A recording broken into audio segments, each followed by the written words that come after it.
Hey vloggers, this is a reminder about how to make a line of best fit from a scatter plot.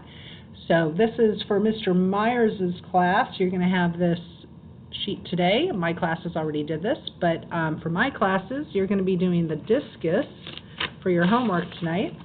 Here it is. You're going to be doing the discus, and it asks you to make a scatter plot and determine the equation of best fit by hand. So this is a reminder of how to do this. We did this once in my class. Myers, your class, the Myers class is going to do it today. So notice I've got a graph down here, and we are going to be putting on temperature and number of cold drinks sold. So this is our X and this is our Y. And notice this data continues over here. So more X values, more Y values. So I'm going to plot each point. So 80, 68 is going to be my first point. So down here on my graph, down here is my temperature, so 80, and then number of drinks sold is 68. So if I go up to 62, 4, 6, 8, there's my first dot. Okay, my next dot, 52 and 49. So 52 would be here, and 49, 10, 20, 30, 40, 48, 49 would be about here, etc. Okay, 91 and 70, 91 and 70, 10, 20, 30, 40, 50, 60, 70.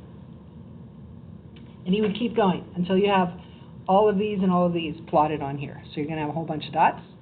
And then you're going to calculate the mean point. The mean point means you take the mean of all your X values. So that's all of these and all of these, and take the mean of all of your Y values, so that's all of these and all of these, and then you're going to plot that point. So you can do that on your graphing calculator. So you can put these into L1 and into L2 and figure out what's the mean for L1 and then figure out the mean for L2. I don't remember what that is right now. I don't have my answer key handy. That was dumb. But anyway, figure out what is the mean of all the X values, what is the mean of all the Y values, and that's going to give you your mean point. You need to put that mean point on your graph, wherever it ends up. I don't remember. Let's just say it's, I don't know, here. And then I want you to circle it and label it. Where is your mean point? Okay, so I'm not giving you the answer, obviously, because I don't have my answer key with me. So you're going to label that on here. Then you need to find a second point. To find the second point, what you're going to do is you're going to take a straight edge, and of course I don't have a ruler handy, so I'm going to use a note card. You're going to take a straight edge, and it has to go through that mean point, and you're going to try and get as close to or through as many of the other points as possible, and then draw a line. Okay, so there's my line of best fit.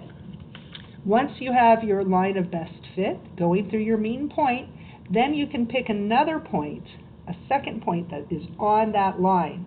So if it happens to hit one of your actual data values, great, you can use that.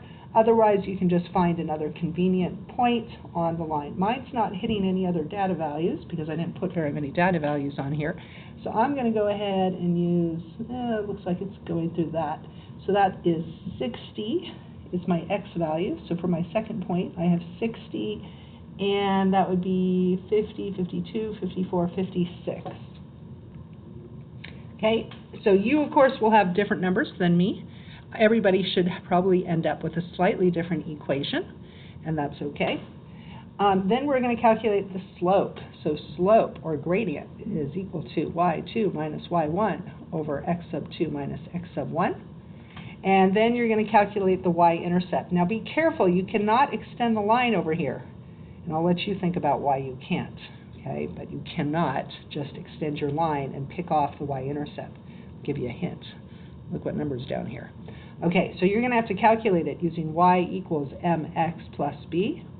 So from this step, you have your m, and your x and y, you can use the mean point or you can use 0.2. Doesn't matter, but you're going to use x and y, or you can use x and y. So use either the mean point or your second point, and then you can calculate your y-intercept and then write your equation. So everybody should have slightly different equations because chances are you're not going to be able to draw by hand the exact same line of best fit. Okay? Then you're going to be using your calculator to have the calculator make a scatter plot.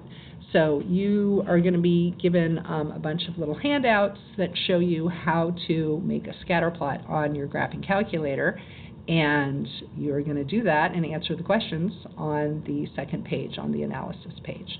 Okay, so after you've done this by hand, then you want to take all the other handouts and you want to figure out how to do the same thing, getting a line of best fit, by following the instructions on how to use your graphing calculator.